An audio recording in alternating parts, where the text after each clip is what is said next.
the people who can listen and who can give you that ear that you need are not always the people who can help you in a very tangible way. The people who love on your child are not necessarily the same people who can actually help lighten your mental and physical load. And the people who you feel like you can trust innately are not always the people who can give you back time. Welcome to the Mama Circle podcast with me, your host, Natalie K. Martin, but please call me Nat. As mums, we know that motherhood is full of magic, but it also comes with hidden costs that honestly we were just not prepared for. Exhaustion, the mental load, the money squeeze, the way our relationships and sense of self get stretched so thin that they almost break. I call this the motherhood debt, and this podcast is a safe, judgment and shame-free zone where we talk about it all. I'm going to be bringing you personal stories, conversations with other moms, and practical tools to help you feel less alone and more supported as you go along this wild roller coaster ride of motherhood. So whether you're joining me on your 2 a.m. night feed, out and about running errands, or cooking dinner for your family, I want you to know that you are doing big and important work. And in case nobody has told you this today, you've got this. So if you're ready, let's jump in. Hey, so hello and welcome to another episode of the Mama Circle podcast with me, Nat. Welcome as always to my podcast studio, aka my car. If you are new around here, this is where I tend to record, usually in the IKEA car park, or in some random places around town where I stop after work and take the time to record. And I do that because it's not perfect, but I am really passionate about this podcast and I really want to keep doing it and finding the time. And that means, as a busy mum, literally taking the time where it's possible to do so. So before I get started, if you have not already pressed follow, then please do. It really helps to get my podcast out in front of more mums, and I'm really passionate about reaching as many mums as I can. Likewise, if you haven't left a review, please do that as well. Ideally 5 stars, but just leave as many as you think is worth it. You can do that on whatever platform you're listening to, and that really helps as well. I would really, really, really appreciate it. So you heard me mention probably a couple episodes ago that I was going to do an episode about the village, and I felt like this is a really important topic from the get-go because everybody knows that saying, it takes a village to raise a child. And I feel like on social media it's said quite often, like it takes a village, where's my village, etc, etc. But I happen to think that the way that we talk about the village is slightly misleading, and I've really wanted to take some time to really kind of think about it and think about it in terms of how I see it. And that's the reason why it's taken so many months for me to finally come around to this episode. Because at the end of the day, even though everyone knows this saying, I feel like a lot of us actually feel like we're parenting without one. We're parenting without this kind of a mythical village that we keep on hearing about, this kind of like utopia or this nirvana of a place that actually most of us really have no idea how to get there or what it even looks like. So I do want to be really clear that this episode isn't necessarily about how to build your village. This is something that I can help with, but not in this particular episode. This is, I guess, where I wanted to just kind of like conceptualize what I view the villages to be and understanding why it can feel like we're missing a village in the first place. And I think for a lot of us, when we talk about the missing village or wanting to be part of a village, the feeling that can really underpin that is loneliness. And I just want to say that loneliness doesn't necessarily have to be like an emotional problem, right? You might feel lonely because you don't have very many like people around you, or you don't have much contact, much connection with people. But actually loneliness can also be structural as well. It's not about being unloved. It's not about not having enough friends. It's not about not being worthy. It's about raising our children and raising families in a structure that quite honestly lets us down a lot of the time. You know, the structural realities are that we are expected to live in this nuclear family bubble, this kind of like silo of parents and then their child or children. And, you know, they live in this house and they live by themselves and help comes from the outside. That's a really structural thing. The structure is that most of us work because most of us have to in order to, you know, put pay our bills and put food on the table. And then there are things like, geographical distance to our friends, to our family, and also just feeling like there's no slack in this system. Like when we get sick, if money gets tight, if something drastic happens, it can feel like we are suddenly caught between a rock and a hard place. And that can make the loneliness feel even more acute. And at the end of the day, you can be surrounded by so many people and still feel lonely. And that is true whether you are a mother or not. And so this is why I think that when we talk about the village, we need to talk about it in a very holistic way and not just in a kind of like a buzzword way. I think the thing is that the reason why we feel failed maybe isn't because people don't care, like people do care. Obviously, everyone has their own lives and we are all busy and we've all got things to do. And I myself can be guilty of kind of dropping off the radar sometimes and then thinking, oh my God, I haven't reached out to so-and-so and let me just see how they're doing. Like everybody has their own lives. It's not necessarily that people don't care. But I think that often it's because we're asking people to meet needs that they just, for whatever reason, are not able to meet. It's either incompatible with them or they just don't have the capacity or the knowledge to help us in the ways that we actually would need that help. The people who can listen and who can give you that ear that you need, that shoulder that you need, are not always the people who can help you in a very tangible way. The people who love on your child, who just, you just get like feelings of warmth whenever you see them together. They give them the biggest hugs and squeezes and cuddles. They are not necessarily the same people who can actually help lighten your mental and physical load. And the people who you feel like you can trust innately with your emotions, with your heart, with your money, with your property, whatever it might be, are not always the people who can give you back time. And I think that these are really important what? I feel like these are really important. What is that? Distinguishments? I feel like this is really important. Oh, my English is so bad. It's what you get after living in Germany for 10 years. You know what I'm saying. I feel like it's really important that we distinguish that correctly. Oh my goodness. So basically what I'm saying is that motherhood can tend to like collapse everything into one pile, and it can do that because we are just scarce. We're scarce on time, on sleep, on energy, on all of these things, and we're in a phase of our life where we would like things to just, and we often need things to just be as simple as they possibly can be. And the irony is that motherhood often makes things so much more complicated. So much more complicated. And so we're in this weird kind of juxtaposition of we need this and this and this and this and this and this and this, and everything just kind of collapses. So we look to our partners to provide the things that we need. We expect our partners to be our confidants, our therapists, our lovers, our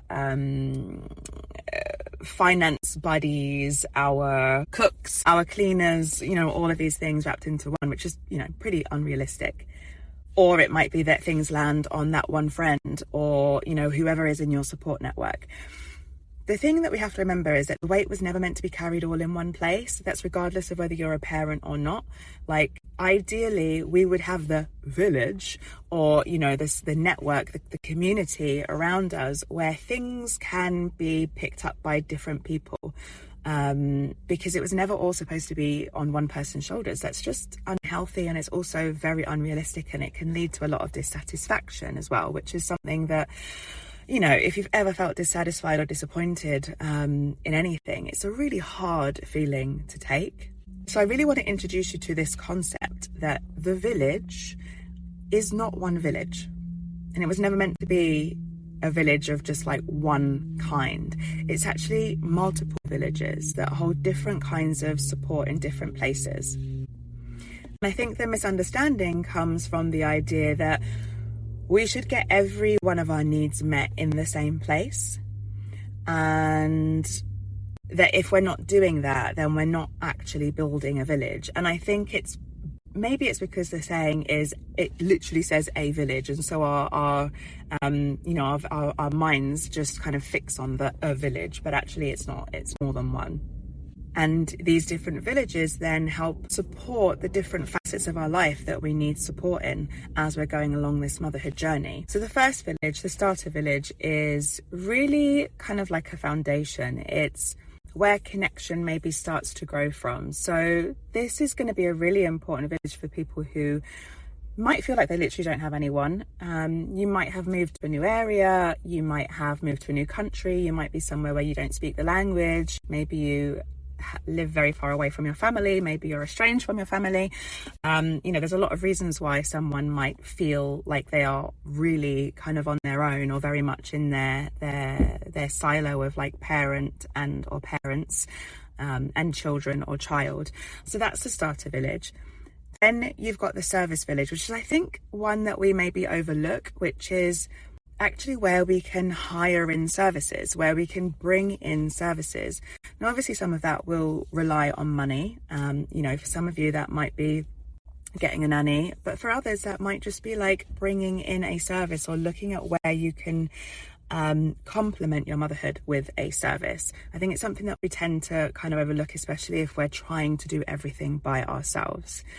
The third village is the safe village, which is all about having the right kind of people around you, people who you feel safe with, people who you feel you can trust, who, just you feel like you don't have to explain yourself around, which is also really important, especially in the beginning.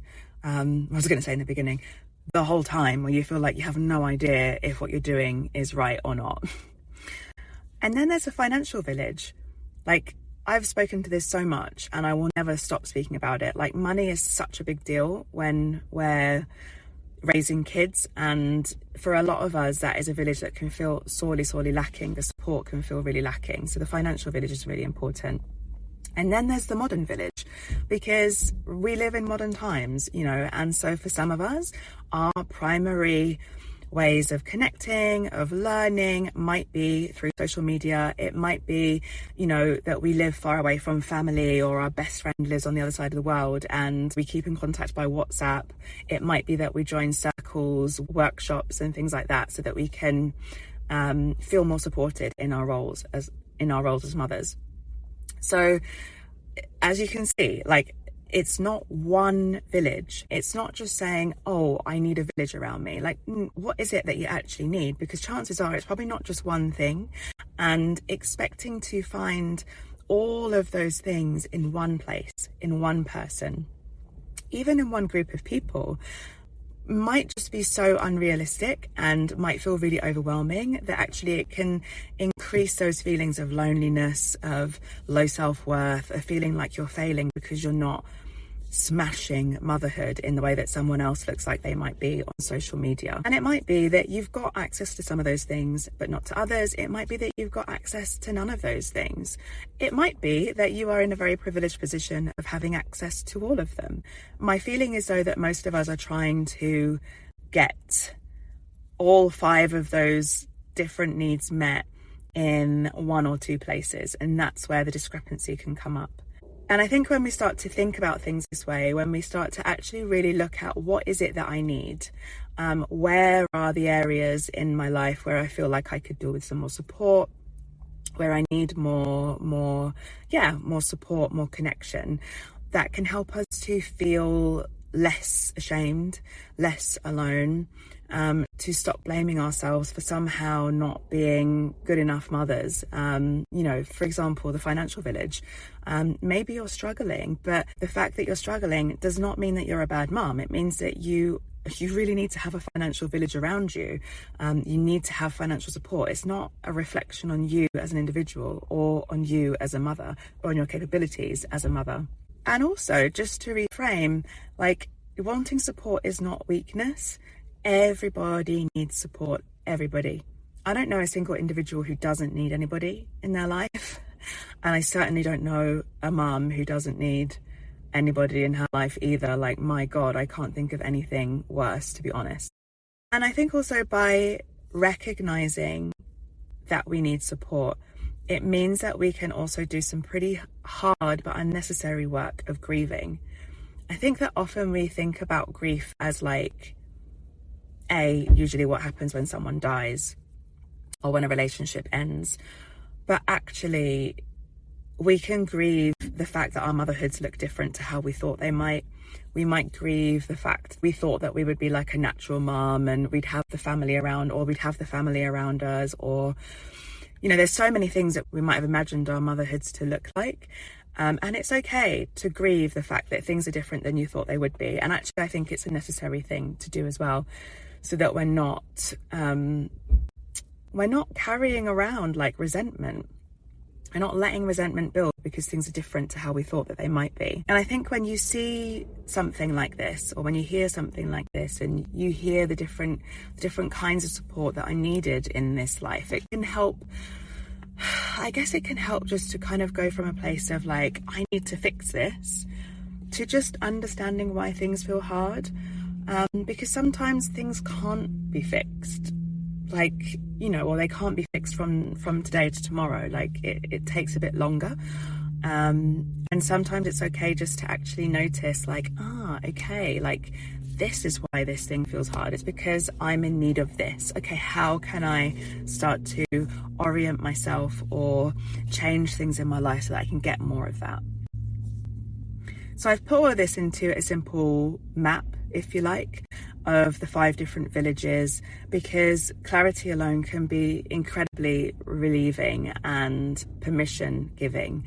So if that's something that sounds really interesting to you, you can get that guide for free in the show notes or over on my website, and find out a little bit more about those individual villages and how you might be able to bring more of those different village elements into your life.